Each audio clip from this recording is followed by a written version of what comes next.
عسلامة، شنو أحوالكم؟ إن شاء الله تكونوا بألف خير. حبيت نرحب بالمشتركين الجدد في قناتي ونقول لهم مرحبا بكم، شرفتوني وأنستوني بالطبيعة، وقناتي تكبر بكم إن شاء الله. وبالمشتركين متاعي القدم الأوفياء، اليوم كما قاعدين تشوفوا جبت لكم وصفة بنينة اللي هي السفة الجريدية بدايات مرت خويا، اللي هي جريدية حرة.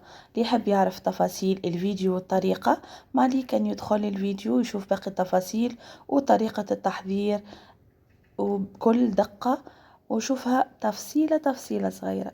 الفيديو برشا بنين وبرشا مزيان. كما تعرفوا وقت البصل ماذا بينا نستغلوه في حاجات تفيدنا، وتعرفوا البصل فيه فوائد كبيرة. يلا بينا نشوفوا طريقة التحضير. اول حاجة باش نمشوا المكونات اللي هنا. البصل تستهلك كمية بتاع بصل كبيرة ويكون مقصوص خشين. عندي لهنا طماطم الحكة وطماطم المعجونة في الدار اللي عملتها بالطماطم الخضراء. الزيت زيتونة بطبيعة الحال.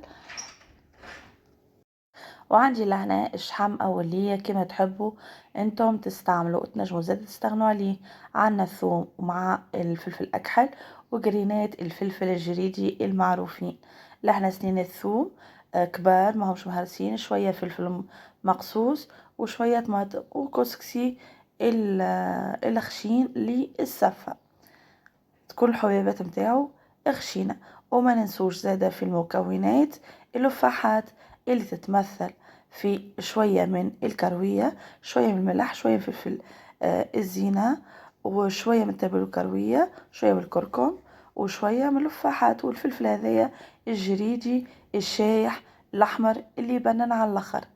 اللي هنا في طنجرة على النار حطيت الزيت زيتونة متاعي، وباش نحط زادة البصل. كما شفتوا البصل يكون مقصوص خشين ما هواش جويد.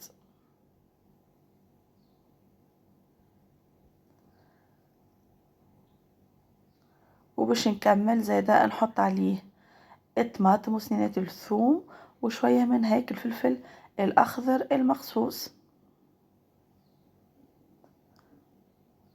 ونحط الشحم والفلفل الشايح الأحمر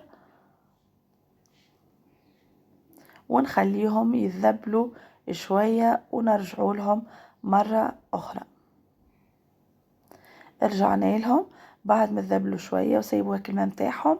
كملت لهم صبت الماء الكافي باش يطيب البصل وتطيب الشحم وتطيب باقي المكونات الكل. نمشوا نحضروا الكسكسي. حطينا في الكسكسي الخشين هذاك كما شفتوا الحبة متاعو تكون خشينة، حطينا الملح وحطينا شوية من الكركم، وباش نحطوا الزيت الزيتونة، خاطر كما تعرفوا زيت الزيتونة في الكسكسي يفوح برشا برشا، وخاصة في طيبنا الكل نحن القفصي نحبوا زيت الزيتونة بصراحة.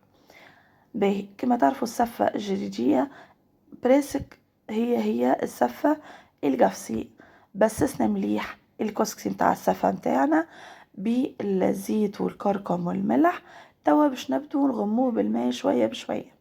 كما تعرفوا الكسكسي الخشين يشرب برشا كميات ماء، نحن نزيدوه بشوية بشوية ونرجعوا له، ومن بعد نحطوه يفور في الكسكاس ياخذ هيك التفويرة ويطيب، ومن بعد نرجعوا نشوفوه مع بعضنا شنو باش نعملوا له. اللي احنا غميناه بالماء وباش نشوفوه شنو باش نعملوا فيه زايده.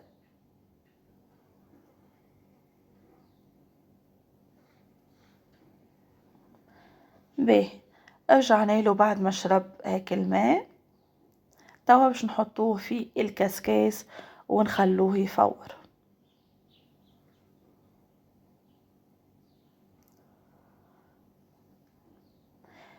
السفة الجريدية سفة بنينة، جربوها ما تندموش. حطينا الكسكسي يفور، توا هذه التفويرة الثانية كيف كيف نرجعوه للقصعة متاعنا ونبلوه بالماء ونشوفوه اذا كان ناقص الماء نزيدوه، لكن ما نكثروش من الماء. كما تعرفوا السفة لازمها تشرب الصوص اكثر، تشرب صوصها اكثر من اللي تشرب الماء متاعها.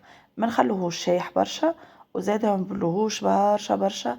في التفويرة الثانية نحط الماء بشوية بشوية ونحل الكسكسي متاعي من هاك الكعبير، من نخليه معناه فارك كعبة بكعبة، ما نخليهوش مكعبر باش يجي بعد يشرب الصوص متاعو ويجي فارك كعبة كعبة ويجي بنين على الاخر.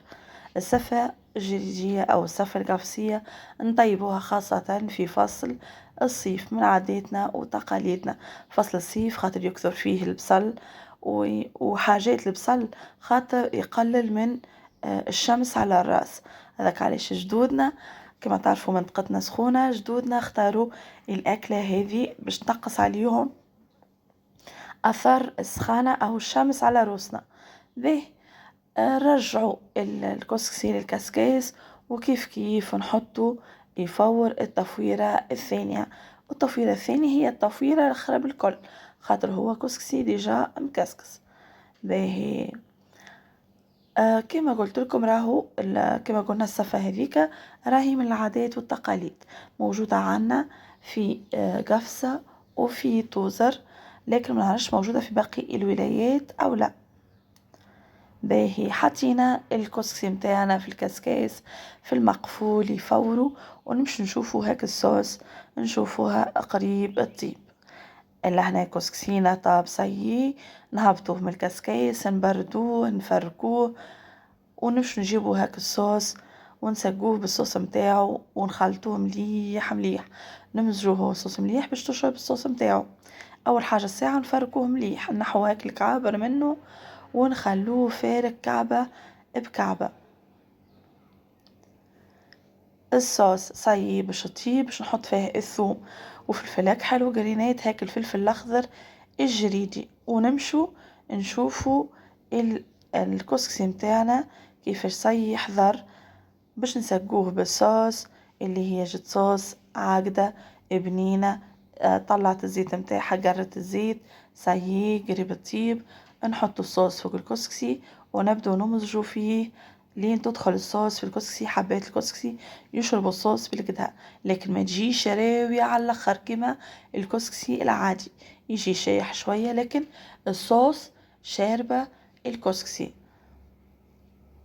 وبطبيعة الحال ما تحلى السفة كان بكعيبات مالح وكعيبات زيتون تزيدها بنة على بنة. سايي سقينا الكسكسي او السفة متاعنا نحطو فوق منها شوية صوص ونحطو كعيبات الزيتون زيتون الغالين لبنان وكعيبات المالح ونودكم وما نشهيكم. سفتنا اليوم حضرت وصفتنا بنينة تشهي ما عليكم كانت تطبقوها وما عليا كان نقولكم بسلامة.